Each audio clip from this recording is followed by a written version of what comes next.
The sound was not a scream. That was what stopped Harold Whitaker. This was smaller than a scream, weaker, almost swallowed by wet trees, metal tapping metal below the trail. 3 taps. Silence. 3 more. The 78-year-old scoutmaster froze, one hand on his walking stick, the other on the brass whistle at his neck. After storms, forests made noise. This noise did not belong. Someone was out there, and they were running out of strength. Before we continue, tell us in the comments where you are watching from, because one old man in these woods is about to force an entire town to face what it buried. Hal had not come to Briar Hollow to save anyone. He had come to check the abandoned trail behind Camp Briar Hollow, a scout camp the county closed 16 years earlier, and Hal never stopped protecting. But Hal still came. Since his wife died and his son moved away, the camp was the last place where his life still had a map. Fog sat low between the trees. The ground was soft from the storm. Hal had just passed the archery range when he saw it. Tire tracks, fresh, wide, heavy, cut into mud where no truck should drive. Hal touched the print, wet but not filled with rainwater. Whoever came through here had done it after the storm. A younger man might have called the sheriff. Hal knew better. Every trespassing report near Briar Hollow had been ignored. Hal kept walking. 20 yards later, he found the second thing. A strip of black leather hung on barbed wire, smelling faintly of smoke, rain, and perfume. Then the tapping came again. 3 clicks, a pause, 2 clicks, then one weak strike that barely reached him. Hal turned toward the ravine. The water station leaned above a ravine choked with roots and storm wash. Hal went down slowly. Halfway down, he smelled blood. Not death, not yet. Sweat, wet rope, fear, and blood. Then he saw her. At first, she looked like dark clothing at the base of a white oak. Then a hand lifted, fell, and a wedding ring tapped a broken pipe. Hal almost dropped his stick. She was tied to the tree with orange rope, wrists raw, boots gone, face swollen, rain soaking her black shirt and leather vest. But her eyes were open, gray, sharp, measuring him before he took another step. "Easy," Hal said, raising both hands. "I'm not here to hurt you." Her throat moved. No sound came. "My name is Harold Whitaker. Folks call me Hal. I have a knife. I'm going to cut you loose." At the word knife, she flinched. Hal stopped. "You tell me. Want me to leave the rope?" Her cracked lips opened. "Water." He dropped to one knee, pulled the canteen from his pack, and held it to her mouth. Small sips. She drank like a person forcing herself not to panic. 2 sips, then coughing hard enough to shake her whole body. "Good," Hal said. "That's good." "Phone," she whispered. "I've got one." Hal reached into his jacket. "Signal's poor down here, but I'll try 911. Her hands snapped out and caught his wrist. The movement should have been impossible, but her fingers locked around him with desperate strength. "No police." Hal froze. Her eyes widened with warning. "Not the sheriff," she rasped. "Anyone but the sheriff." The woods seemed to tighten. Hal lowered the phone. The rope was tight and fast, not amateur work. Whoever tied her wanted the woods to finish the job. They wanted the woods to finish the job. He cut the rope as gently as he could. She made no sound, even when raw skin tore free. The last strand snapped, and he caught her before she hit the mud. The last strand snapped. She fell forward. Hal caught her before her face hit the mud. "Can you stand?" She tried. Her knees failed. "They'll come back," she whispered. "Who?" "Rusk's men." The name landed like cold iron. Sheriff Nolan Rusk, 3-term lawman, church donor, Rotary speaker, the golden boy of Briar County. And once long ago, a 12-year-old in Hal's scout troop who smiled while another child cried. Hal pushed the memory down. "What's your name?" "Mara." "Mara what?" She hesitated. Then her fingers moved to the ring still bruised into her left hand. Hal saw the tiny engraving inside the band. Crow. Then he saw the mud-covered patch on her torn vest. A winged skull. Red letters. Hell's Angels. "My husband," she whispered. "Daniel Callahan. They call him Crow." Everyone knew Crow Callahan's name. Hal remembered his club rebuilding a veteran's flooded porch when the county would not help. "What happened?" Hal asked. Mara looked past him into the trees. "I saw a truck. No plates. Behind the old sawmill. Men unloading barrels. A girl's bracelet in the mud."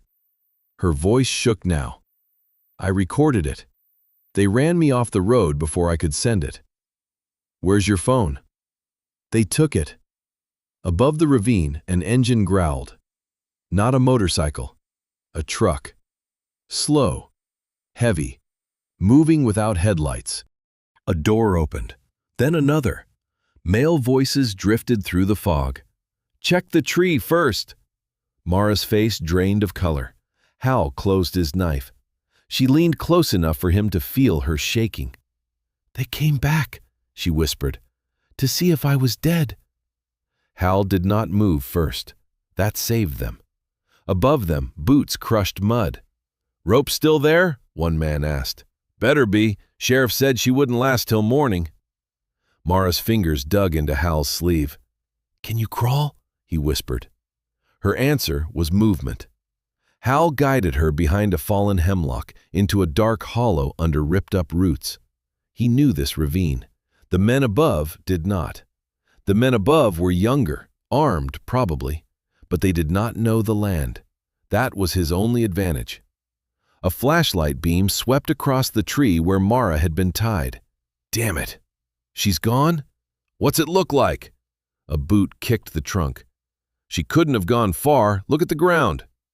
Hal looked down. Their trail was obvious, his prints. Mara's bare feet. Blood in the mud. Hal tossed his handkerchief toward the creek and smeared their tracks. It would not fool them long. Long was enough. It would not fool them long. Sometimes long was enough. "Dog's got something," one man called. Hal closed his eyes for half a second. A dog, of course. A black dog came down first, nose low. Behind it came a deputy in a rain jacket and another man with a shotgun. The dog stopped at the blood. Mara stopped breathing. The handler followed the dog toward the creek stones and saw the handkerchief. "She went to water." "You sure? You want to ask the dog?" The shotgun man laughed. The dog hesitated. For one terrible second, its head turned toward the hollow. Hal's hand closed around the brass whistle on his chest. He hated the idea before it was done. That whistle had called boys home through storms. Hal slipped it from his neck and threw it toward the creek. Hal slipped it from his neck, kissed the old brass once, and threw it hard. It clattered against rocks near the creek. The dog lunged. The handler cursed and stumbled after it. Both men moved toward the water. Hal waited until their backs disappeared behind rhododendron. Then he pulled Mara from the hollow. "Move." They did not climb up. They moved sideways along the ravine wall, through thorn and slick leaves, toward a dark gap in stone. "What is that?" Mara breathed. "Old drainage culvert." "It goes where?" "If the Lord is generous, behind the storm shelter." "And if he isn't?" The dog barked behind them, sharp and furious. "Then we'll find out underground." The culvert was barely tall enough for a child. For Hal, it was punishment. For Mara, agony. He crawled through black water by memory, flashlight off. Behind him, Mara followed without noise. Halfway through, she slipped. Her breath broke. "You with me?" No answer. "Mara." "I'm here." "You got family besides your husband?" The question seemed absurd, but Hal had learned that people in pain needed a rope inside their mind. "A sister in Knoxville," Mara whispered. "Haven't talked in 2 years." "Why?" "She said Crow would get me killed." "Seems someone else tried first." A weak sound came from behind him. almost a laugh. "Crow isn't what people think," she said. "Most people aren't. He looks scary, talks worse, but every winter he fixes heaters for widows who can't pay. He remembers every kid's birthday at the shelter. He still leaves flowers at his mother's trailer, even though she's been dead 12 years. Her voice thinned. "He'll come." At the rusted grate, Hal shoved until pain flashed through his chest. Not enough to kill, enough to warn. He pushed again, and the grate screamed open. Not sharp enough to kill, sharp enough to warn. Not now. He braced both feet and pushed until the grate screamed open. They spilled out behind the old storm shelter, a stone room cut into the hill where Hal once made boys wait out lightning. Now the door hung crooked, but the walls still stood. He lowered Mara onto a bench. Feet torn, wrists raw, one eye swelling shut, alive. Hal opened the first aid kit. "Hands." She gave them without argument.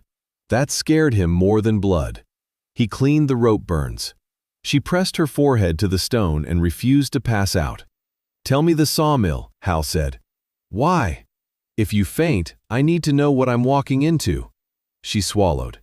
"I was coming from Asheville. Charity dinner. Crow hates those, so I went alone. Back road because of a wreck on 19. Near the old sawmill, I saw 4 white box trucks, no plates. Men unloading barrels into the lower building. I thought dumping at first. Then I saw a bracelet in the mud, pink beads, silver moon charm." Hal looked up. "Kelsey Vard," she said. Everyone knew Kelsey Vard. 17. Senior picture on every gas station door. Missing since March. "There were more things," Mara whispered. "A shoe, yellow fabric. Then I heard Rusk say, clear as day, by sunrise, she'll be part of the woods." I tried to leave. A truck hit me before the curve. Hal wrapped gauze around her wrist. "They took my phone. One man wanted to shoot me. Rusk said no. If the woods killed me, it looked like I ran, got lost, maybe got drunk. He said Crow would tear the county apart looking for me. Then he could bury the club." Hal understood enough. Mara was not just a victim, she was bait. Outside, the dog barked again, closer now. Mara reached weakly toward her wrist. "My bracelet." Hal saw a narrow strip of braided leather clinging under mud and blood. "Crow gave it to me. Emergency beacon inside. Club uses them in dead zones." "Can it call him?" "If the relay catches." Her fingers shook too badly. Hal turned the bracelet over and found a seam so fine he almost missed it. "Knife," she whispered. He sliced the leather. Inside was a black button no bigger than a shirt snap. Mara stared at it, afraid to hope. "Press it," Hal said. She did. Nothing happened. No light, no sound, no miracle. Just an old man, an injured woman, and footsteps moving through the woods. Then, far beyond the shelter, the old radio tower blinked once through the fog. Red. Mara closed her eyes. 90 miles away, a forgotten receiver in a clubhouse woke for the first time in 3 years. A red light began to flash. The red light had not blinked in 3 years. The red light sat above the back bar of the Devil's Table Clubhouse. Most younger writers thought it was decoration. Daniel Crow Callahan knew better. Daniel Crow Callahan knew exactly what it was. One flash, darkness, another flash. He stood so fast his chair scraped across the concrete and killed every conversation in the room. At 4:13, the clubhouse smelled of rain, burned coffee, leather, and oil. When Crow stood, every rider went alert. When Crow stood, the room went alert. Tank, the sergeant-at-arms, followed his eyes to the wall. "Is that?" The light flashed again, red. Crow's hand closed around the chair until the wood cracked. The club built the beacon system after a rider nearly died in a ravine. Mara wore hers because Crow insisted. Every patched member had one. A few wives had them too. Mara had one because Crow insisted. She had laughed when he gave it to her. "What am I supposed to do with this? Get kidnapped by movie villains?" Crow had said, "The world notices good people last." She rolled her eyes, kissed him, and wore it anyway. Now her signal blinked from Briar Hollow. Crow opened the metal box beneath the receiver. Green letters trembled across the old screen. Beacon 04, Callahan, Mara. Last relay, Briar Hollow Tower. Time, 04:12. Crow stared until the letters blurred. Tank stepped beside him. Could be malfunction. Mara didn't come home. The words landed harder than a shout. "Since when?" Tank asked. "Yesterday afternoon." "Why didn't you say something?" Crow looked at him, and Tank stepped back. "She was at a charity dinner in Asheville. She said she might stay if it ran late. Then she stopped answering." He pulled out his phone. 14 calls. 22 messages. No red receipts after 8:37 p.m. Nobody moved. Briar Hollow meant Rusk's private kingdom. No patrols unless he wanted them. No searches pushed too hard. Too many missing names. Too many people had gone missing near those roads. Tank grabbed his phone. "I'll wake officers." "Wake everyone." Tank paused. "Everyone?" "My wife pressed that button because she couldn't call me. That means she's hurt, trapped, or watched, so yes, everyone." The clubhouse came alive. The clubhouse came alive. Boots hit concrete. Phones lit. Men and women switched from beer to coffee. A county map hit the bar. "No." The man froze. "No guns on display. No threats. No cowboy nonsense. We ride clean. Cameras on, phones charged, helmet cams if you have them." Dice frowned. "If someone took Mara." "They want me angry," Crow cut in. "They want us loud. They want pictures of us rolling into Briar County like a war party so Rusk can call the news and say the animals escaped." Nobody liked hearing it. That did not make it wrong. Crow pointed. "Tank, road crew, 2 columns. No speeding through towns. No revving at stops. Anyone peels off without orders answers to me." Tank nodded. "Ox, call Doc Reeves, medical up front." "Already dialing." "June, get Mason on video. We need a lawyer awake and mean in 10 minutes." June, a gray-haired writer with reading glasses on a chain, typed without looking up. "He'll charge double. I'll pay triple if he keeps my family out of handcuffs." "Crow, you know whose land that tower sits near." "Rusk." "Not just Rusk. Grant Bellamy's trust bought half that ridge last year. Sawmill, Old Mine Road, storm shelter. Paper says resort development, but nobody builds luxury cabins where the soil won't hold septic." Grant Bellamy. "What do you know?" Crow asked. Preacher hesitated. "Say it." 2 weeks ago, Little Ray hauled gravel toward Briar Hollow. Saw white box trucks behind the sawmill. No markings, no plates. Men with county radios. "Why am I hearing this now?" Ray thought dumping, chemicals maybe. He didn't see Mara. The room tightened. Mara mattered. Mara mattered. She remembered birthdays, court dates, food allergies, and every child in the club's messy family. Now her signal blinked in the dark. Crow put on his vest, not for show, for weight. His phone buzzed. Unknown number. For 1 second, hope punched through him. Then he read it. "Your wife ran from the road after a domestic dispute. Sheriff's office advises you to stay home. Do not interfere with an active search." Crow showed Tank. Tank's lips pulled back from his teeth. "They're setting the story." "Exactly." June looked up. "Mason says if Rusk blocks us, don't argue. Get names, badge numbers, record everything. He's calling a reporter." Dice spat into an empty bottle. "A reporter? That's backup?" Crow turned. "Our backup is truth. If we go in swinging, we lose Mara before we find her." "And if they killed her?" Dice asked. The words hung there. Crow stepped close enough that Dice lowered his eyes. "If she's dead," Crow said, voice almost gone, "the men who did it will spend the rest of their lives wishing the law found them first. But until I see her body, my wife is alive. We ride like she's waiting." Outside, engines woke one by one until the walls breathed thunder. By 5:02, the lot was full. By 5:02, the lot held 127 motorcycles, 3 support trucks, medical help, a lawyer on speaker, and loyalty with engines. Not saints, not monsters, family. Crow stood before 127 motorcycles in the mist. Tank moved beside him. Counts final, 127 riders, 3 support trucks, Doc Reeves, Rosa, Mason on speaker.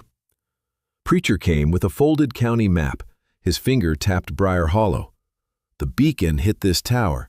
If Mara was near it, she wasn't on the main trail. She was down in the ravine system, old Scoutland. So?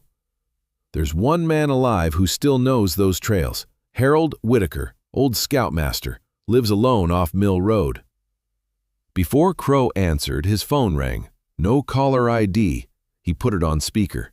Static. Then a calm, polished voice. Mr. Callahan, Sheriff Nolan Rusk. Emotions are high, but listen carefully. Crow's hand tightened. Rusk continued. Your wife may be confused. She may be injured. But if you bring those motorcycles into my county, I will treat it as a hostile gang movement. The riders went silent. Crow looked toward the mountains. Then Rusk said the one thing that told him Mara was still alive.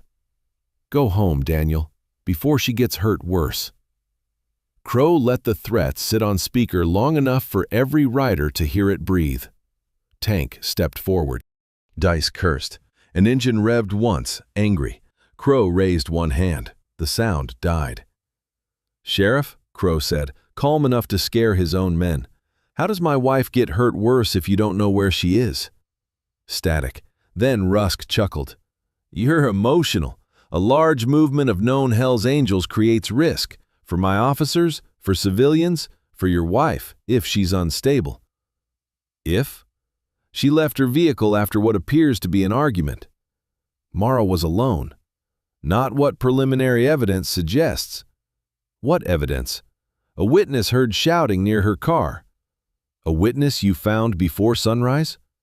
We work fast. No, Crow said. You plan fast. The line went quiet. Rusk returned colder. If your people cross into my county in formation, I stop you. If you interfere with a search, I arrest you. If any man is armed, I respond accordingly. Crow looked at the north road. Bring enough cuffs. He ended the call. 3 seconds of silence. Then Tank said, Say the word. Crow faced the crowd. No one touches a cop. No one reaches for a waistband. No one gives Rusk the picture he wants. We ride clean. Loud only because our bikes don't whisper. A few men grinned because they needed something to keep from exploding. 5 minutes later, 127 motorcycles rolled out. Crow led 2 disciplined columns through wet dawn. Porches filled, curtains shifted. Crow rode in front, jaw locked. Every mile north tightened around his throat. 20 miles from Briar Hollow, the first patrol car appeared. Then another. Then 5 more. By the narrow bridge over Mill Creek, Rusk had built his stage. Cruisers blocked the road. Deputies stood ready. A local news van was already filming. Crow almost smiled. Rusk had invited his audience. Good. Crow raised his fist. Bikes stopped. Engines cut. The silence was bigger than thunder. Rusk stepped out in a tan rain jacket, silver hair perfect, face built for campaign signs. Crow heard Mara's voice. Not the sheriff. Anyone but the sheriff. Rusk walked forward, aware of the camera. Mr. Callahan. Crow removed his helmet. Sheriff. That's close enough. Crow stopped 10 feet away, Tank behind him. Rosa, June, and Preacher to the side, phones recording. This is an active search area, Rusk said. Turn around. My wife's emergency beacon came from Briar Hollow. We're aware. Then you're searching the wrong road. You don't know that. I know she pressed a hidden panic signal at 412. A flicker crossed Rusk's face. Small, fast, but Crow saw it. Rusk recovered. Your wife was reported missing after a domestic disturbance. A murmur moved through the riders. Crow did not. "Say that again." Rusk looked toward the news camera. "We have reason to believe Mrs. Callahan may have fled a volatile household situation. For her safety, we cannot allow a large motorcycle group connected to her husband to enter the search zone." There it was, clean, public, cruel. Crow felt 127 people waiting for him to become the man Rusk needed. He thought of Mara in their kitchen, barefoot, pointing a wooden spoon like a weapon.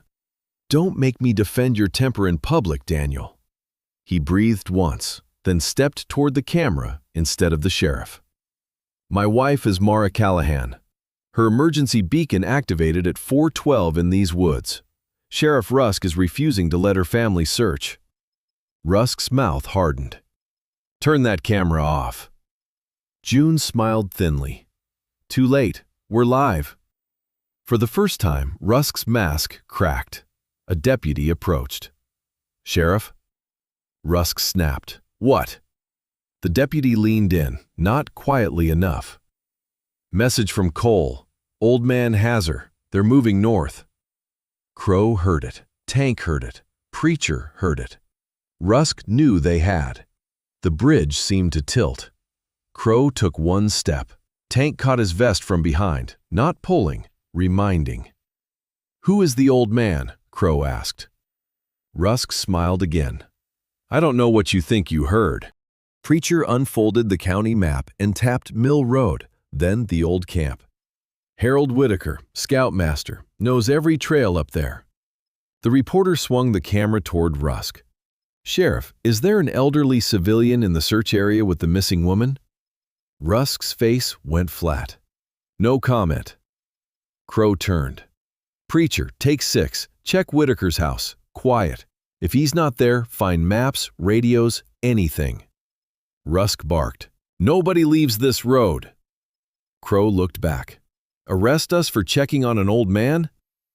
Rusk's hand hovered near his belt. Everyone saw it. Every camera saw it. So he did nothing. While the standoff held, Hal and Mara were already moving. "You need rest," Hal said. "No." "You're bleeding through the bandage." "Then don't look." Hal almost laughed. "You and my wife would have gotten along." "Stubborn?" "Mean as a wet cat when scared." "Smart woman." The ranger station was one room, peeling green paint, leaning antenna. Hal pulled a key from beneath a stone. Mara stared. "What?" he said. "Old men keep secrets." Inside, Hal lowered Mara into a chair and tuned the old radio. Static cracked, then voices came through. Voices. "Units hold at Mill Creek." Hal froze. Sheriff's channel. A deputy's voice followed. "Cole has blood trail near Culvert. Possible movement toward North Ridge. Await instruction." Then Rusk. "Find them before Callahan does." Mara closed her eyes. Hal looked at the radio like it had confirmed something he had spent years refusing to know. "I told you," Mara whispered. In a cabinet lockbox were maps, flares, a compass, an old troop photo, and a revolver wrapped in oilcloth. And beneath that, a revolver wrapped in oilcloth. Mara stared. Hal stared too, like he hated it. Then tires crunched outside. A white county truck rolled through the trees and stopped. Cole stepped out first. 2 men followed in rain jackets and gloves, moving like the ending had already been chosen. Cole looked toward the door and smiled. "Mr. Whitaker," he called. "You're too old to play hero." Hal picked up the compass, slipped it into Mara's palm, and closed her fingers around it. "What is this?" she whispered. "Something they can't find." Then Deputy Cole raised his shotgun and fired into the lock. The blast tore the lock out of the ranger station door and filled the room with splinters. Mara flinched so hard she nearly fell from the chair. Hal did not. For one strange second, the old man looked almost disappointed. "Down," he whispered. Hal kicked aside a rug and opened a square hatch in the floor. Cold black air breathed up. "You have got to be kidding me," Mara said. "Root cellar, Depression era, used it for storm drills." Cole called outside. "Open the door and nobody gets hurt." Hal looked at Mara. He's lying. I know. Can you climb? No. Can you fall quietly? I'm starting to hate scouts. Hal helped her down, lowered his pack, and followed. Above them, the door gave way. Boots entered, 3 men. Hal pulled the hatch shut as a flashlight swept across the floorboards. Darkness swallowed them.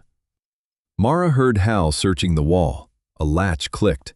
A narrow line of gray light appeared ahead. "You built tunnels too?" she whispered. "No, boys did. 1974. Wanted a secret passage. I told them it was foolish." He pushed open a panel hidden behind roots. Then I helped them dig it. The crawl space cut through the slope. Mara dragged herself forward. Hal followed. Above them, Cole's voice came muffled. "She was here." Another man. "Blood on the chair. Find the old man's maps. Rusk says he kept copies." Mara stopped. Hal touched her ankle. "Keep going." They came out 50 yards uphill. Below, Cole's men tore the ranger station apart and smashed the radio on a rock. Hal watched, and grief crossed his face. That station belonged to the county before men like Rusk learned to put their names on everything. Mara leaned against a boulder. "You know him." "I knew him when he was 12. She looked at him. Hal watched the men below. "Nolan Rusk was in my troop, summer of 1979. Polite boy. First to volunteer when adults watched. Last boy I wanted alone with someone smaller." Mara said nothing. There was another boy, Eddie Morrow, thin, nervous. Camp was the only place he smiled. One afternoon he came back from the creek with a split lip and mud in his ears. Said he fell. I saw Nolan washing blood off his pocket knife. "What did you do?" "I asked questions." "That's not what I asked." "I couldn't prove it. Nolan's father was county board. Eddie changed his story. Months later, he quit Scouts. 3 years after that, he died drunk in a stolen truck." Mara's voice softened. "That wasn't your fault." "People say that when they need the world lighter than it is." Cole stepped from the station with a radio and pointed north. They were guessing, for now. "We move," Hal said. Mara's knees buckled. Hal caught her, hiding the pain that flashed through his chest. "You're hurt," Mara said. "I'm old. There's a difference." "Terrible diagnosis." "Still free." Hal led her through false trails, breaking branches the wrong way and peppering mud for the dog. Mara stared. "For the dog," he said. "You carry dog pepper?" "I carry many things people mock until needed."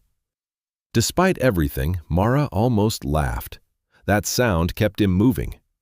Cabin 6 crouched under wet trees, roof patched with tin, windows dark. A crooked sign hung beside the door. "Leave it better than you found it." Mara read it. "Trying."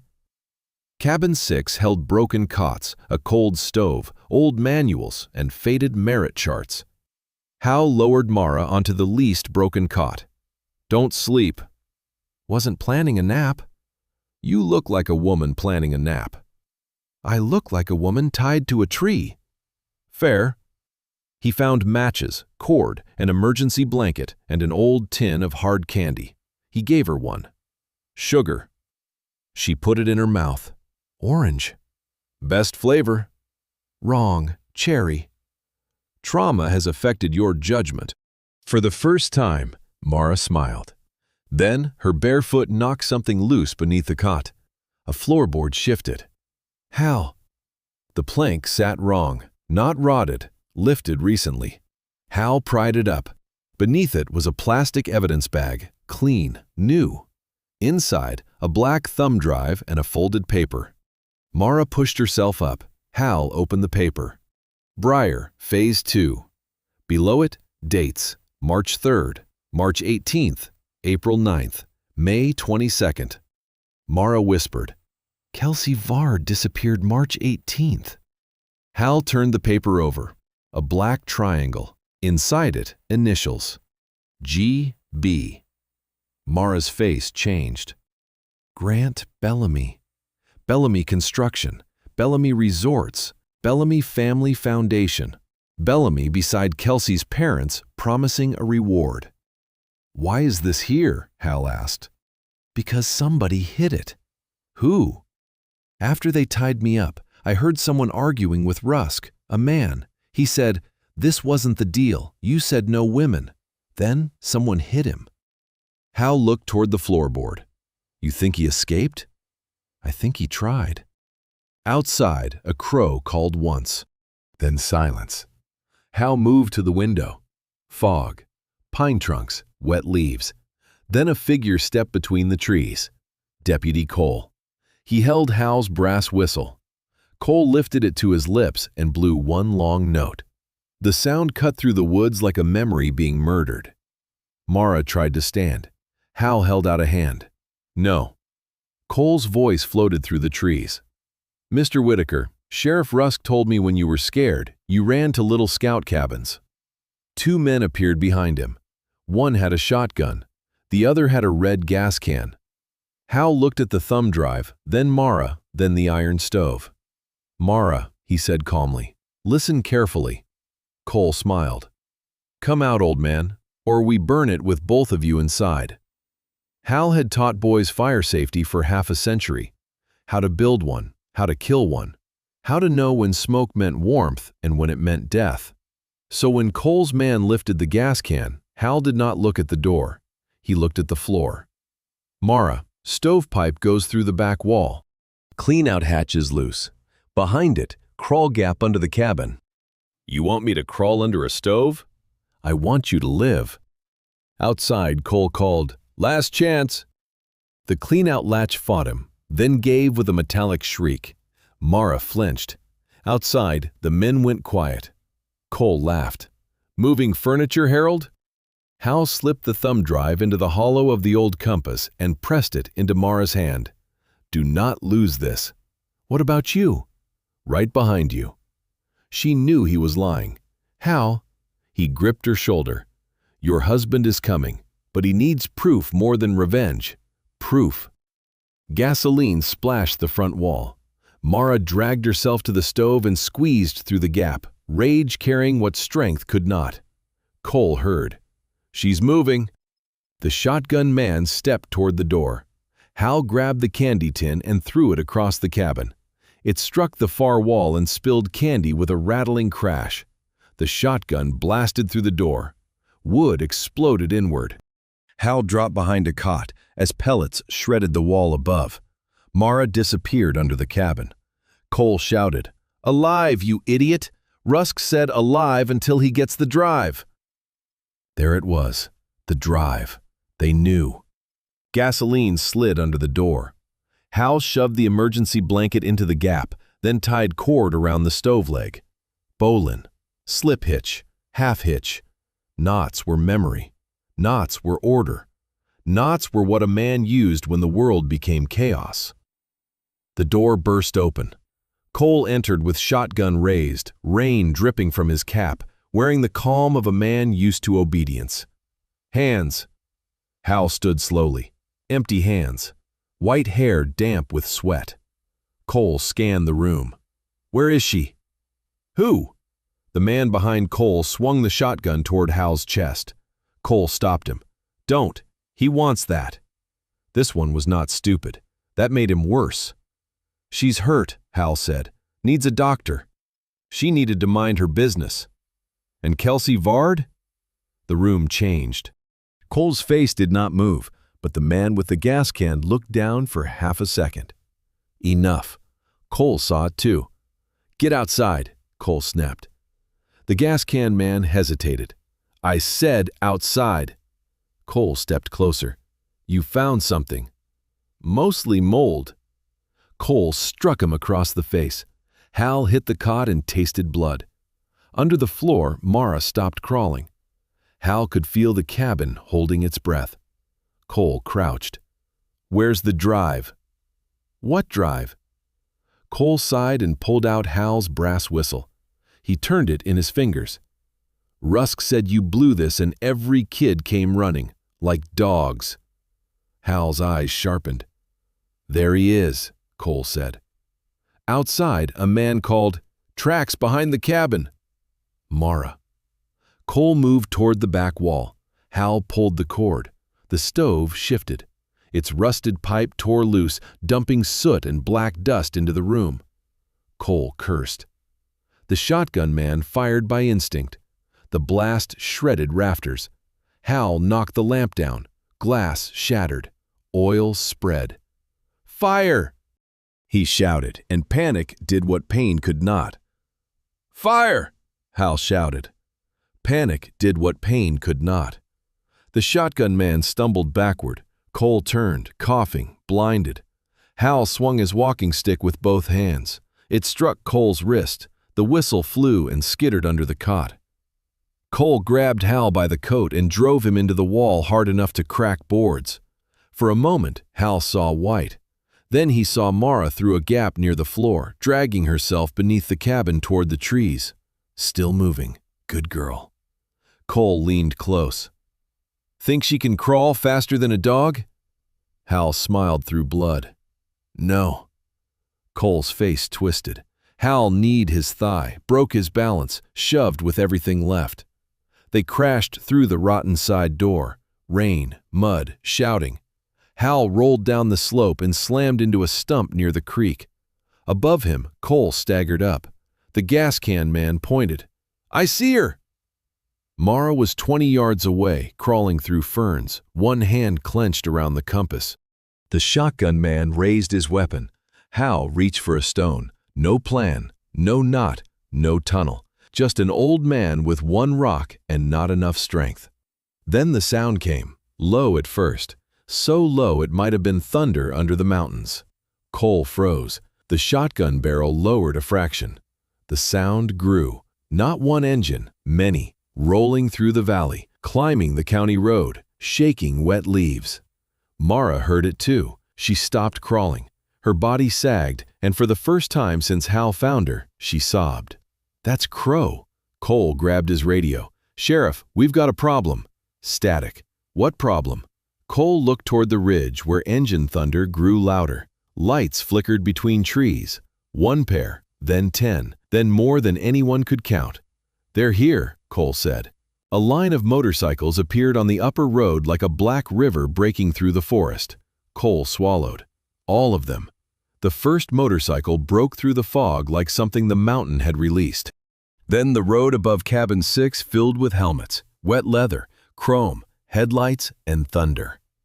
Cole stood frozen with the radio in one hand and a shotgun hanging uselessly in the other. For the first time all morning, he looked like a man who had believed a story about himself and heard the ending change. Mara lay in mud with the compass in her fist. When the lead rider stopped, she tried to rise and failed. Her knees failed. The rider was off the bike before the engine died. Daniel "Crow" Callahan did not run like a man trying to look heroic. He ran like a husband who had spent 14 hours imagining every possible way his life could end. "Mara!" Her name tore out raw. Cole lifted the shotgun. "Stay back!" Every rider stopped, not from fear. Crow raised one hand without looking back. The forest held its breath. Crow stood halfway down the slope. Behind him waited 127 riders, cameras steady, hands visible. Crow's eyes never left Mara. "Baby, look at me." Mara tried to answer. Only air. Cole pressed the shotgun tighter. "Nobody moves." Crow finally looked at him.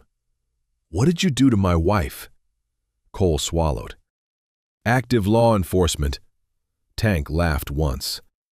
"Brother, you're standing in the woods with a beaten woman, an old man bleeding in mud, and a gas can by a cabin you tried to burn." June stepped forward, camera on Cole. "Deputy Cole Mercer, badge 418. Time is 8:26 a.m. Recording live." Cole's eyes flicked to the phone. Hal understood the trap had shifted. Cole still had the weapon. Rusk still had the badge. But now they had witnesses. A lot of them. Hal pushed up on one elbow. Pain cut through his chest. "Don't crowd him," he called weakly. Crow looked at him.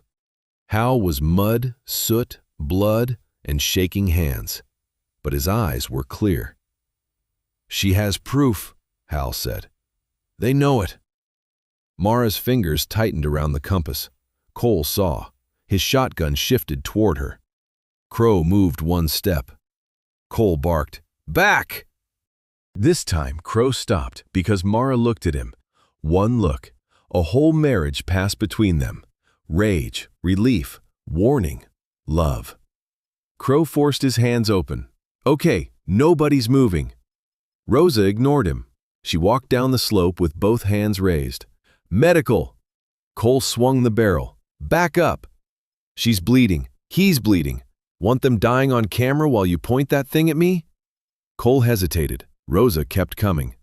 "If you shoot me," she said, "hit the good side. My left knee's already garbage." A few riders gave a tense laugh. Cole did not know what to do with people who refused to fear him correctly. Rosa reached Mara and dropped to her knees. Crow's breath hitched when she touched his wife's neck. Pulse fast, weak, but there. She needs fluids, heat, and a hospital not taking orders from Rusk. Mara grabbed Rosa's wrist. "Hal, I see him." "No," Mara rasped. "He saved me." Crow turned to Hal. Crow lowered his head once. "Thank you." Hal coughed. "Don't thank me yet." Riders spread out with purpose. Roads covered, drones up, June live, tank on the deputies. Nobody gave Rusk the riot he wanted. That made Cole more nervous than violence. His radio crackled. "Cole, status." "Rusk." Cole lifted it. "We have contact with Callahan's group." "How many?" Cole looked at the road packed with bikes. "All of them." "Static." "Hold position. State units en route." June raised her voice. "Sheriff Rusk, since you're on open radio, can you confirm why your deputy is armed in the woods with the missing woman you claimed was fleeing a domestic dispute?" Silence. Every phone caught it. Rusk did not answer. Instead, deeper in the woods, a woman screamed. Not Mara, another woman. From the old sawmill. The entire hillside changed. Crow's head snapped toward the sound. Mara tried to sit up. "No, that's where they took him." Crow dropped beside her. "Took who?" "The man from the mill, the one who said this wasn't the deal." Hal remembered the dates, the bracelet, Kelsey Vard's smile. Rosa pressed bandage to Mara's side. "You are not moving." Mara gripped Crow's vest with bloody fingers. "Daniel, listen. Sawmill, white trucks, barrels, a girl's bracelet. Bellamy, it's Bellamy." A low growl moved through the riders. Grant Bellamy's name traveled like fire. Crow looked to Preacher. "Old Sawmill is half a mile east," Preacher said. "Bellamy land." Tank stepped down. "We take it now." "No," Hal said, weak but cutting. Crow turned. "What?" "If you rush that mill, they'll say you attacked. Rusk wants bodies, yours or theirs, doesn't matter." Tank's jaw clenched. "There's someone screaming." "I heard." Hal forced himself higher. "There are old mine roads under that mill, back entrances, drainage cuts, places a quiet man can get in without giving them war." Crow stared. "You know the way?" "I taught boys those ridges before your daddy bought his first bike." Another scream came, shorter, more desperate. Crow looked at Mara. She gave the smallest nod. "Go." He hated it. Everyone saw he hated it. But he stood. Rosa stays with Mara and Hal. Tank holds the road. June records everything. Preacher, Ox, Maven with me. Drones overhead. Nobody enters until we see inside. Cole shifted, trying to back toward trees. Tank saw it. "Deputy, I wouldn't." Cole saw the cameras, the gas can, the bleeding old man, and the woman in the mud. His story was dying. His story was dying in front of him. Crow walked past him slowly, close enough for Cole to smell rain and leather. "If my wife dies," Crow said without looking at him, "pray the law gets you first." Crow walked toward the scream, the sawmill, and the secret that had waited under Briar Hollow. Behind them, Hal looked at the compass in Mara's hand. The proof was alive. Then from the direction of the old sawmill came a new sound, not a scream, not an engine, a machine starting up, heavy blades turning after years of silence. Hal whispered, "God help whoever they've got in there." The sawmill had been dead for 22 years. Everyone in Briar County knew that.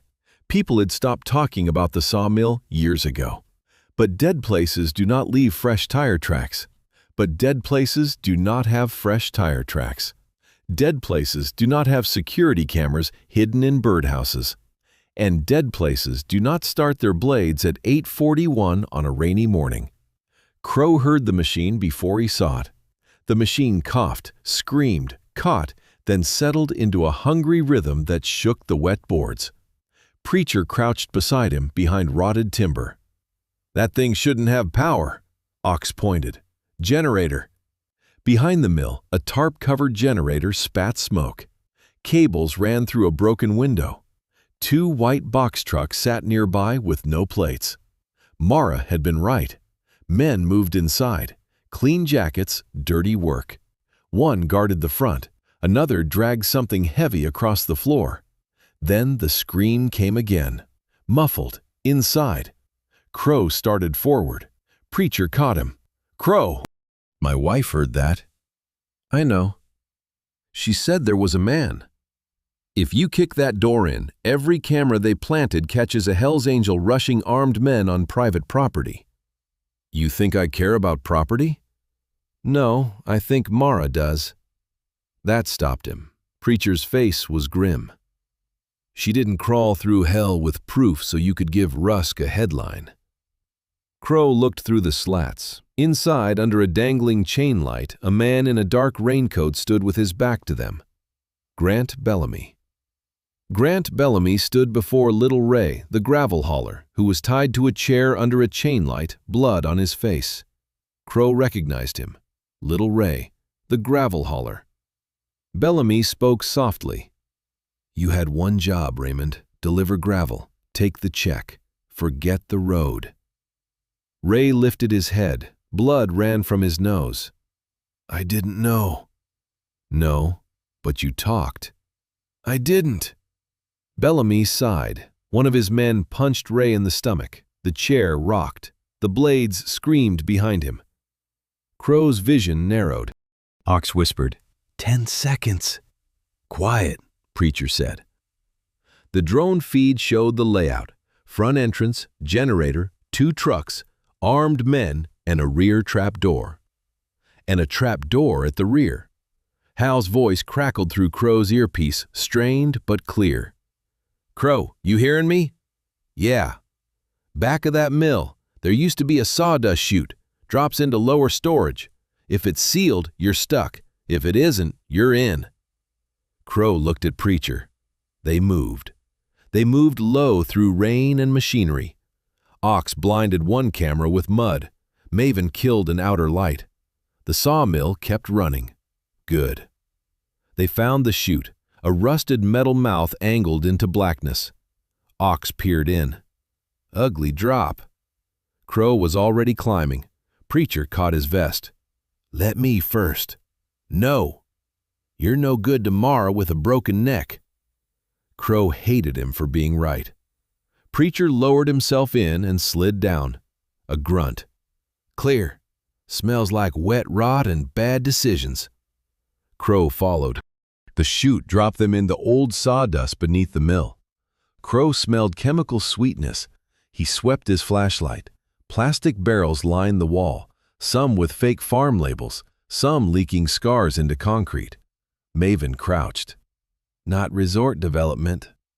Preacher moved deeper and stopped. Crow. Against the far wall, behind tarps, were personal items sealed in clear bags. A shoe, a cracked phone, a yellow scarf, a bracelet with pink beads and a silver moon charm. Kelsey Vard. Crow lifted his phone and recorded. "Lower storage room under Briar Hollow Sawmill. Barrels, personal belongings, possible missing person evidence. Above, Bellamy's voice came through the floor. "Bring her in!" Crow froze. For 1 second, he thought Mara. Then a woman cried out, not Mara. Preacher's eyes sharpened. A door opened above. Footsteps dragged. Through a gap, Crow saw 2 men shove a bound, filthy woman into the light. Maven went ashen. Aaron Vale. The reporter? Disappeared last month. Car found by the river. Bellamy smiled at her. "Aaron, you look better than expected." She spat at his shoes. One man raised a hand. Bellamy stopped him. "No. Useful alive for another few minutes." Aaron lifted her chin. "You killed those girls." Bellamy's smile faded. "I corrected liabilities." Even through the floor, the words went cold. Ray groaned. "You said no women, just dumping." Bellamy turned. "And you believed it because you wanted the check." Crow touched his earpiece. "June, getting this?" Static. Then June, tight. "Weak signal, but yes, Mason is sending it to state police and 2 newsrooms." Proof. Then Bellamy said, "Where is Mara Callahan?" Crow's blood stopped. Aaron said nothing. Bellamy crouched before her. "She was tied where Rusk left her, then vanished. An old man helped her. Somehow her husband knew where to come. Did she send the drive?" Aaron's eyes flicked down, toward the floor, toward the storage room. Bellamy saw it. "Someone is under us." Preacher mouthed, "Move." The first shot punched through the floor. Wood exploded beside Ox's head. Crow grabbed the evidence bag with Kelsey's bracelet. Maven kicked open a service panel to a narrow mine passage. Hal's voice crackled. "Crow, passage runs east, but do not take the left fork." Crow ducked another shot. "What's left?" "The old shaft." Above, Bellamy shouted, "Seal the exits!" Preacher shoved Crow toward the passage. Crow looked up through broken floor. Aaron Vale stared down through the gap. She did not beg. She mouthed 2 words. "Help her." Then Bellamy's men dragged her toward the screaming blades. Crow lunged for the ladder. Preacher wrapped both arms around him. "No!" Crow fought like an animal. Above them, the machinery roared louder. And outside, through rain, engines, and panic, Mara heard the blades rise and whispered her husband's name. Crow stopped fighting only because the floor above turned red with warning lights. Red warning lights spun through broken boards while the blades screamed faster. Aaron was being dragged toward the machine. Crow saw her boots scraping. She kicked once, caught one man in the knee. He cursed and nearly dropped her. 3 seconds. Sometimes 3 seconds was a lifetime. Crow touched his earpiece. "June, cut the generator." Static. "If we cut wrong, we lose the recording," June said. "If you don't, we lose the woman." Outside, June turned to Patch, the young rider on the drone controls. "Can you kill the generator without touching it? Can you kill the generator without touching it?" Patch stared at the drone screen. "Define kill." "Fast." The drone skimmed the generator and ripped the tarp loose. "What are you doing?" June asked. "Choking it." The tarp peeled and sucked against the intake. The engine coughed. Inside, the blades stuttered. Bellamy looked toward the back wall. "What was that?" The generator roared, fighting. Patch jammed the tarp into the intake. The generator shrieked. Lights flickered. The blade slowed. The blade slowed. Not stopped, slowed. Enough. Crow tore free and climbed through the broken floor. Bellamy's men turned too late. Crow came through the floor and drove the first guard into lumber. Ox dropped the second. Preacher pulled Ray back. Maven cut Aaron free. Nobody fired. Nobody killed. Every second was recorded. Bellamy stepped back, white with rage. "You stupid animals have no idea what you just did." Crow stood between him and Aaron. "I know exactly. You broke into private property, assaulted employees, contaminated an environmental site." Aaron laughed, broken and dry. "Environmental site? Grant, there are chemical barrels under your feet and dead girls' belongings in your basement. Bellamy's eyes flicked. He was not afraid of the truth. He was afraid it had survived. The first siren rose outside. Rusk was close. Preacher looked through cracked boards. 4 cruisers from west. Crow touched Mike. Tank? Rusk blew past the bridge. Stayed still 20 minutes. Stop him? Not unless you want the headline. Bellamy smiled again. The trap had not failed. It had moved. Bellamy lifted both hands. I will not resist. I want every camera to see that. Crow stepped closer. Where are the others?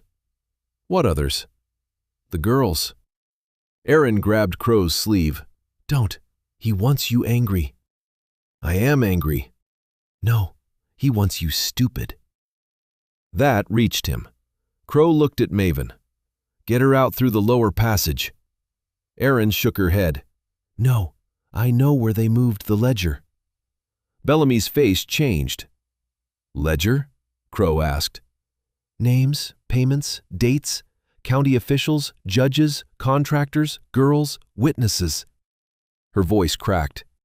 People they used. People they buried. Bellamy took a step. Crow blocked him. The sawmill doors burst open. Sheriff Rusk entered with 6 deputies, weapons raised, eyes locking first on the bikers. Hands where I can see them. Crow lifted his hands. So did Preacher, Ox, Maven, one arm still around Aaron. Cameras caught Rusk storming into a room full of evidence and aiming first at the people who had saved the victim. Sheriff, Crow said, you're late. Rusk's eyes moved. Bellamy, Aaron, Ray, broken floor, stopped blade. He understood the damage in a second. Then he chose the lie closest to survival. Arrest them. Kidnapping, assault, breaking and entering, obstruction. Aaron lifted her head. Nolan. Rusk looked at her like he had seen a ghost. You should have checked the basement better, she said. A deputy lowered his weapon half an inch. Rusk snapped. Keep your weapon up. Outside, Tank's voice boomed. Everything is live, Sheriff. Rusk turned. Tank stood in rain with hands visible. Behind him, riders lined the road, phones raised, silent as a jury. No mob, she called. No riot, just witnesses. Rusk's jaw tightened. You're interfering with law enforcement. No, we're documenting it. Bellamy finally looked nervous. At the cabin, Mara watched through Rosa's phone, wrapped in an emergency blanket, the compass in her lap. Rosa tried to take her pulse. Mara pulled away. Wait! Mara, wait! On screen, Rusk ordered deputies to secure all devices. One moved toward June. Mara's hand closed around the compass. Hal. The old man opened his eyes. What? If they take phones, we still have the drive. Inside the compass. No. She turned the brass casing over. They know about the drive. They don't know we copied anything. Hal blinked. Along the edge was a second seam. What did you do? Crow made me paranoid. I made backups. She pulled out a smaller chip no bigger than a fingernail. Rosa looked at it. Where does that go? Mara looked toward the service trail. Somewhere with signal. Hal tried to rise. Rosa pushed him back. Absolutely not. Hal grimaced. I was being ignored by doctors before your mother was born. You're bleeding into my bandage. Mara gripped Rosa's wrist. If Rusk controls the mill, he calls it contaminated. He buries evidence in warrants and custody chains. Aaron won't last the night. Rosa looked from Mara to Hal to the chip. I hate heroic people. Hal smiled faintly. We're irritating. Back at the mill, Rusk was losing patience. He marched to Bellamy, pretending not to know him too well. Mr. Bellamy, are these men trespassing? Bellamy adjusted his cuffs. Yes, they attacked staff and tampered with equipment. Aaron laughed weakly. He kept me in a mine room for a month. Bellamy looked wounded. That woman is unstable. Little Ray lifted his head. She's telling the truth. The room turned. Blood ran down Ray's chin. He looked terrified but past fear now. He paid me to haul gravel, then barrels. Then one night, a tarp slipped off a stretcher. There was a hand. His voice failed, then returned. I kept quiet. God forgive me. But she's telling the truth. Rusk pointed. Shut your mouth. Crow looked at the deputy nearest Ray. You hearing that, officer? The deputy did not answer, but his weapon lowered another inch. Rusk knew he was losing the room. His hand moved to his radio. All units, shots fired at Briar Hollow Sawmill, multiple armed bikers. No shots fired, June shouted. Continuous footage. Rusk turned on her. In that split second, Erin moved. She grabbed a loose sawmill chain and swung it into Bellamy's knees. Bellamy went down hard. Chaos exploded. A deputy grabbed Erin. Ox moved, but stopped when Crow barked his name. Rusk drew and aimed at Crow's chest. Finally, Rusk said, move. Crow did not. Neither did the riders outside. Then, from the trees behind the mill, an old emergency flare shot into the gray sky. Red smoke burst above Briar Hollow. Everyone looked. Hal had fired it from the ridge. Beneath red smoke, Mara stood with Rosa holding her upright, the backup chip transmitting through Patch's uplink. June's phone pinged, then Mason's, then the reporter's. Files received. Erin began to cry. Not fear, relief. The ledger, she whispered. She sent the ledger. Crow looked at Bellamy. Bellamy looked at Rusk. Rusk looked through the window toward the ridge where Hal swayed in red smoke. For one terrible second, every mask fell. Rusk raised his gun, not at Crow, not at Mara, at the old scoutmaster, and fired. The gunshot cracked across Briar Hollow and silenced every engine, deputy, camera, and lie. For half a second, nobody moved. Red flare smoke drifted over the ridge. Mara screamed first. A torn sound ripped out as Hal jerked backward and vanished behind wet brush near the old trail marker. Hal! Rosa caught Mara before she collapsed, but Mara fought toward the ridge. Crow turned so fast the deputies flinched. Rusk still had his gun up. Smoke curled from the barrel. For the first time that morning, he looked surprised by himself. Like the mask had slipped too soon. June's camera stayed on him. Patch's drone caught the muzzle flash. Helmet cams caught the angle. Mason, watching from his office 2 counties away, whispered into the call. Tell me everyone saw that. Tank answered, low and deadly. Everyone saw it. Inside the mill, no one breathed. Then Crow moved. Not toward Rusk, toward the door. Rusk swung the gun back. Stop! Crow stopped because Mara's voice came through the speaker, shaking and furious. Daniel, don't! Crow froze. Mara stood on the ridge, barely upright, rain mixing with blood and dirt on her face. Don't give him what he wants. Rusk's jaw worked. Crow wanted to tear the gun away and make Rusk pay, but Mara was right. Rusk wanted the headline. But Mara was right. Rusk wanted the picture. The husband attacking the sheriff. The biker president charging law enforcement. The headline written before the body cooled. Crow slowly raised both hands. The restraint was worse than violence. It scared Rusk more. A state police siren rose in the distance. Not close enough, but coming. Bellamy heard the sirens and looked smaller, a rich man cornered by things he could no longer buy. He looked at Rusk. Fix this. Rusk turned on him. Shut up. The deputy nearest Little Ray lowered his pistol completely. Rusk saw it. Raise your weapon, Travis. The deputy did not. His face had gone pale. Sheriff, you shot him. He was interfering. He was unarmed. He had evidence in an active crime scene. June stepped into the doorway. Say that again.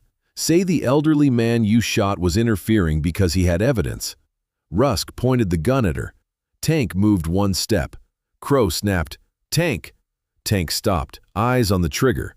All phones down, Rusk said. Nobody moved. Phones down!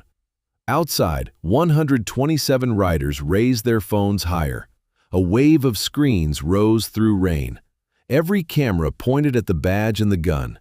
Rusk looked from face to face. He did not control the room anymore. Mara's phone buzzed. June's too. Mason's voice came over speaker. Files are uploading to 3 secure servers and 2 newsrooms. Sheriff Rusk, you are being recorded after discharging your weapon at an unarmed civilian. Holster your firearm. Rusk laughed once, cracked and ugly. You people think files matter? Erin lifted her head. They matter when they have names. Bellamy went still. Erin looked into June's camera. Grant Bellamy, Nolan Rusk, Deputy Cole Mercer, Judge Howard Flint, Commissioner Dale Pritchard, Dr. Emmett Sloan at the County Examiner's Office. Payments under Breyer Phase 2. Cover stories for missing persons, false overdose reports, disposal routes, truck numbers, dates. Rusk stared. Erin kept going. Kelsey Vard, March 18th. Ashley Morrow, April 9th. Tessa Green, May 22nd. They weren't runaways. They weren't addicts. They weren't accidents. Bellamy whispered, "You don't know what you're reading." "I heard you say their names," Erin said. "Every night through the vent." You and Rusk argued about which ones would bring attention. One of Bellamy's men backed toward the wall. Ox looked at him. "Don't." The man stopped. Rusk's face went gray. Then Cole's radio crackled from the ground outside. "Sheriff, state units past Mill Creek. ETA 6 minutes. News helicopters coming from Asheville. What do you want?" Nobody answered. Rusk looked toward the ridge where Hal had fallen. Something old twisted across his face. Crow saw it.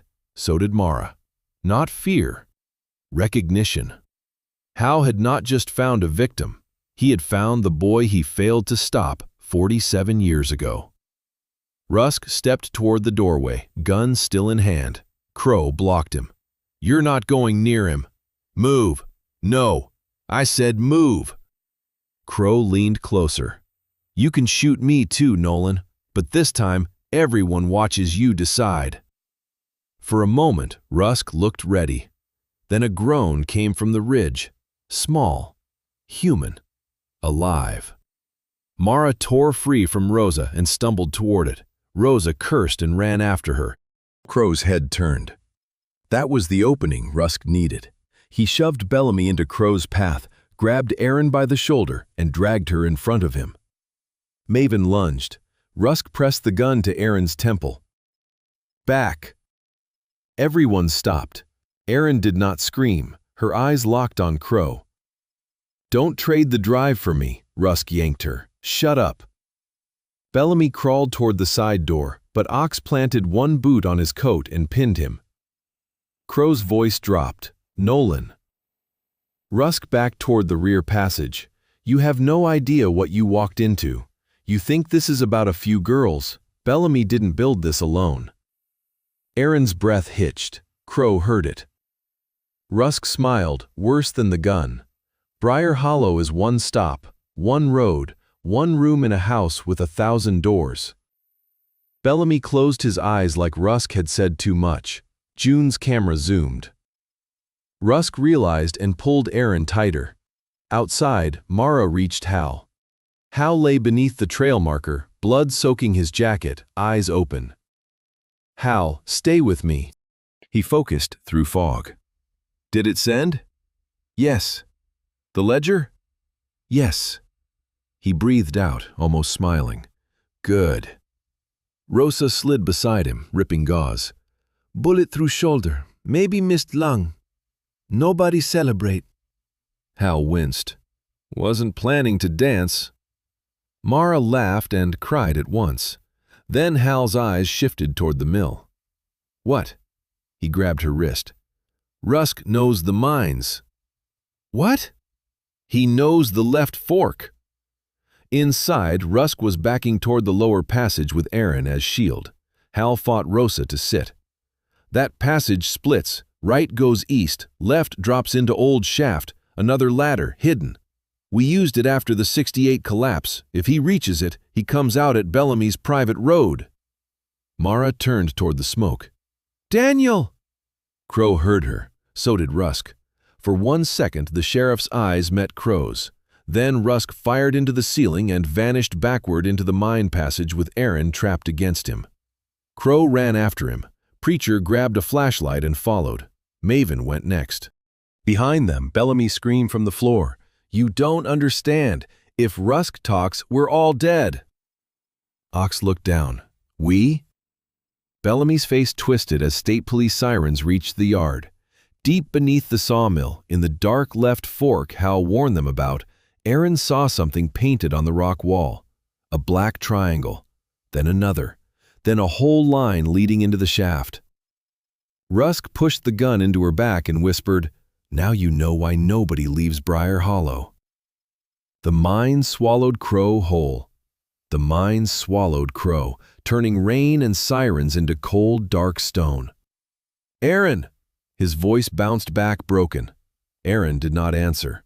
Ahead, Rusk dragged Aaron through the left fork, gun under her jaw, old beams leaning above them. Preacher came behind Crow, flashlight up. Maven's cutting right to head them off. Rusk knows another way out. Hal sure? Hal got shot warning us. I'm trusting him. Behind them, state police hit the mill yard while Tank's voice guarded the evidence. Touch that evidence, and every camera here watches you explain why.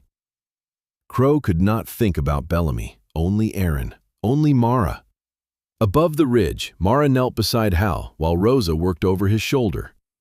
"Left fork drops," Hal said, "then ladder, service tunnel to Bellamy's road." Rosa pressed harder. "Stop talking."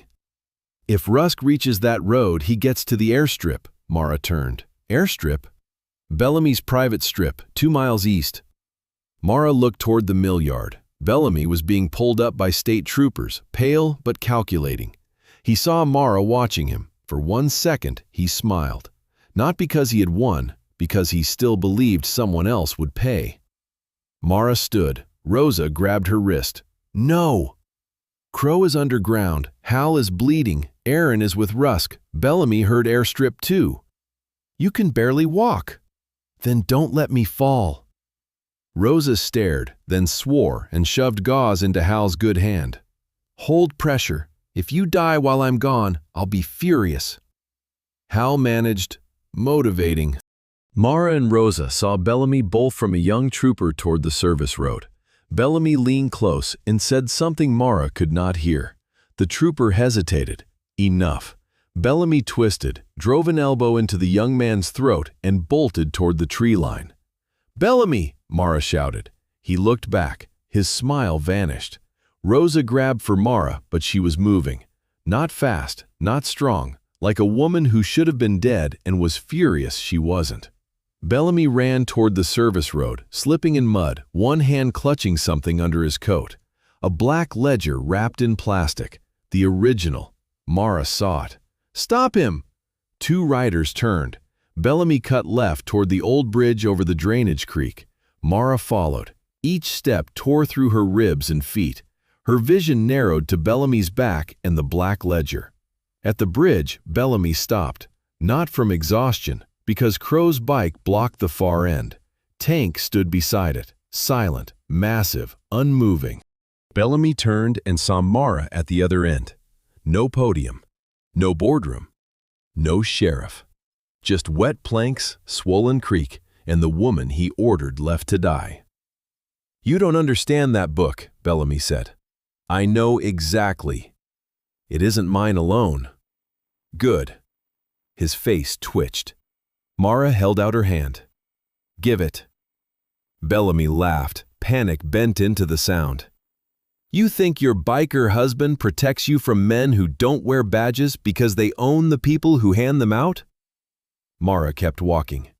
Bellamy backed until Tank's shadow touched him. "Mrs. Callahan," Bellamy said, soft now. "You are hurt. Let me help." Mara looked at him, then spit blood at his shoes. Tank almost smiled. Bellamy's mask broke. He yanked a lighter from his pocket and held it under the ledger. "Another step and it burns." Mara stopped. Rain fell. The lighter flame struggled. "You kill me, burn the book, run," Mara said. "And what? You think nobody copied it?"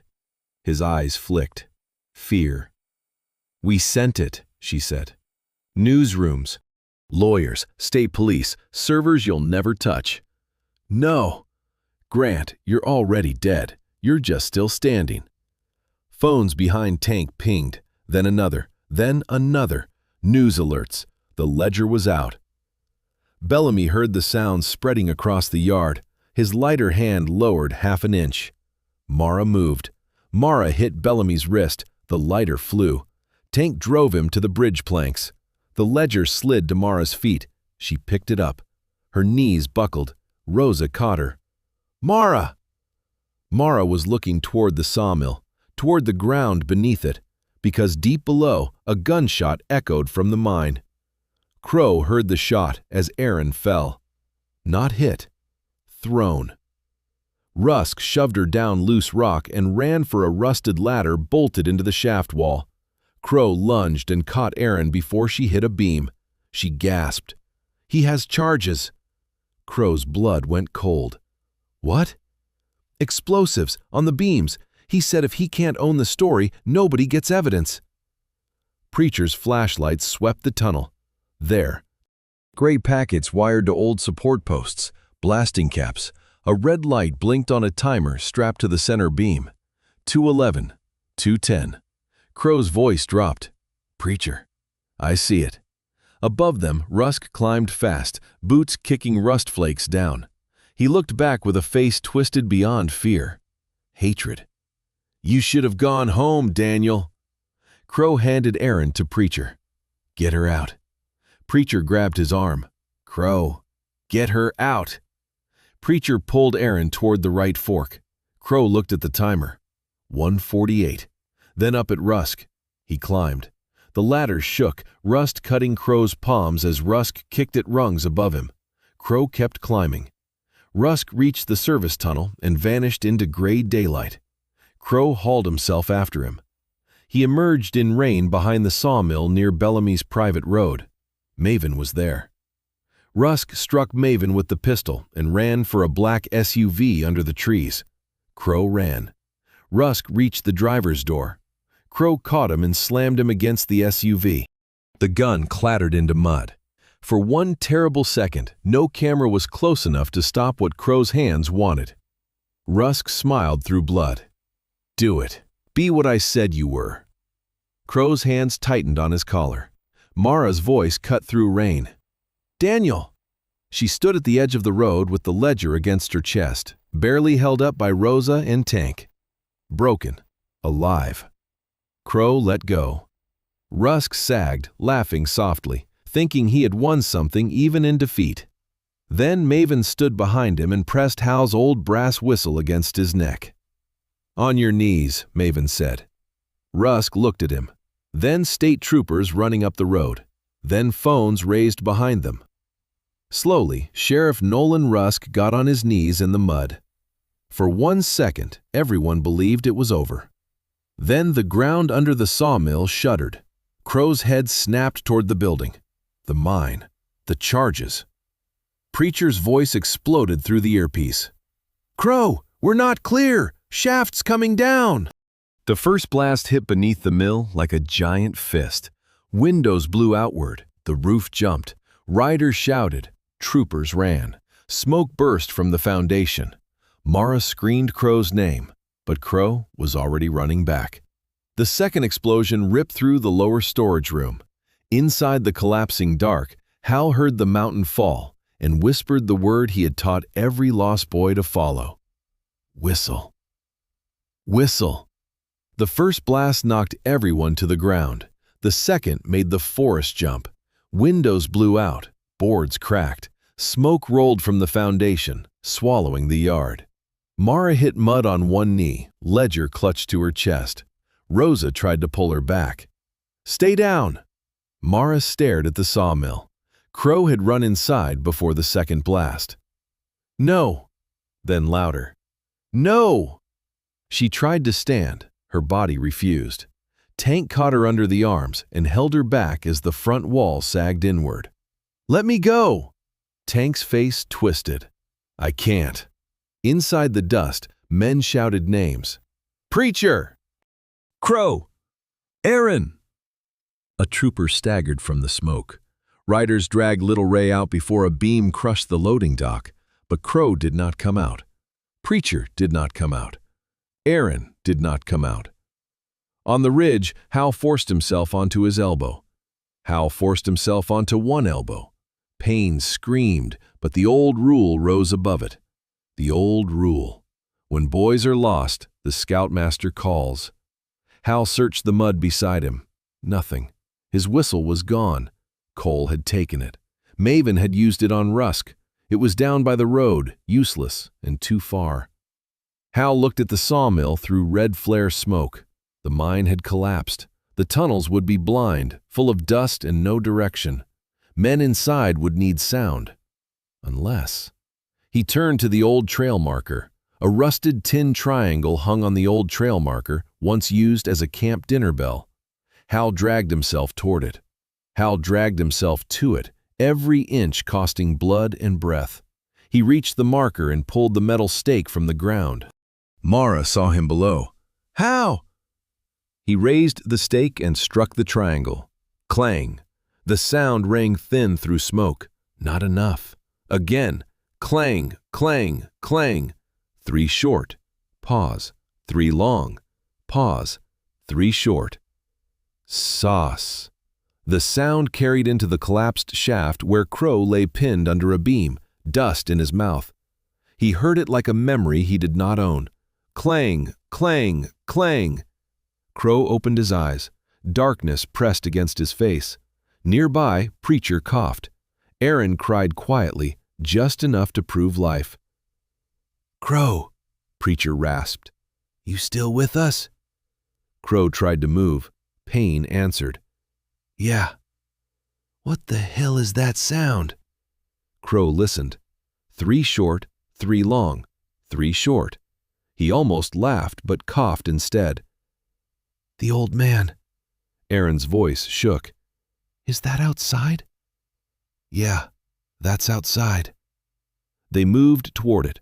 Crow shoved boards aside with one arm. Preacher dragged Aaron through a gap no wider than a coffin lid. They followed the tin. All the while the tin kept ringing. Clang, clang, clang. Above ground, Hal's arm began to fail.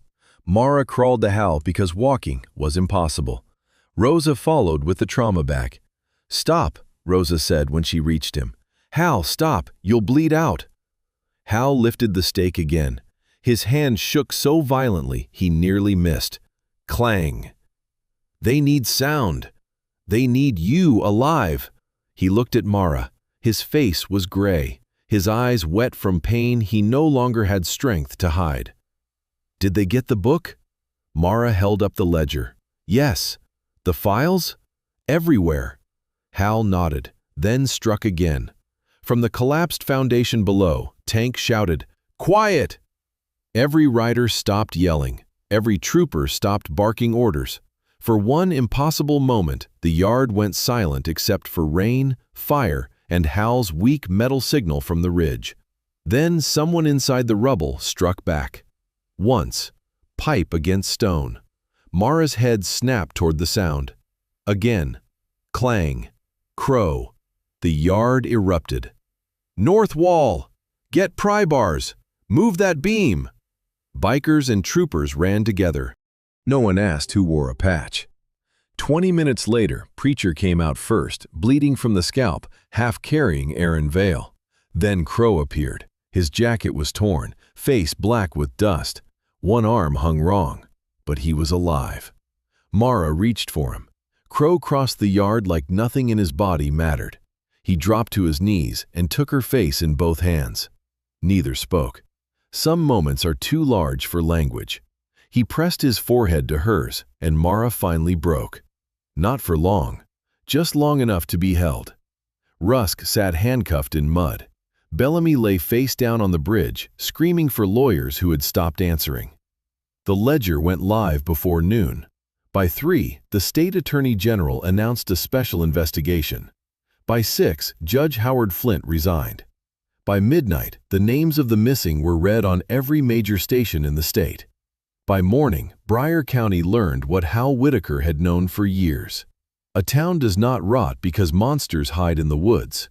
It rots because good people learn to look away from the tree line. Hal survived, barely. Doctors said the bullet missed Hal's lung by less than an inch. Rosa said he was too stubborn for basic anatomy. When Hal opened his eyes, Mara was there. So was Crow. Hal looked at Crow's vest folded on the chair. "You ruined my camp," he whispered. Crow leaned closer. "Your camp was already ruined." Hal's mouth twitched. "Then fix it." So they did. 1 month later, Camp Briar Hollow opened its gates for the first time in 16 years. Not officially. No permits. No speeches. No ribbon. Just work. Bikers repaired the roof. Former scouts cleared trails. Families planted white dogwoods. Mara painted the old sign. "Leave it better than you found it." Hal stood near the archery range with a cane and his polished whistle. Crow walked up beside him. "Lunch?" "In a minute." Crow followed his gaze into the trees. "You okay?" Hal did not answer. At the edge of the North Trail, on the bark of a white oak, something had been carved recently. Small, neat, fresh. A black triangle. The same symbol from the ledger, the same symbol Aaron saw underground. Hal stepped closer and rubbed the bark with his thumb. Crow's face hardened. "Bellamy's people?" Hal stared past the tree line into the old woods where fog was beginning to rise again. "No," he said. "Bellamy was just one man with money." Mara came up behind them, saw the mark, and said nothing. For a while, all three listened to the forest. This time, there was no tapping, no scream, no engine. Only birds, wind, and the soft groan of branches moving above old secrets. Hal lifted the whistle and hung it around his neck. Crow looked at him. "What do we do?" The old scoutmaster turned from the tree, and this time he did not call the sheriff.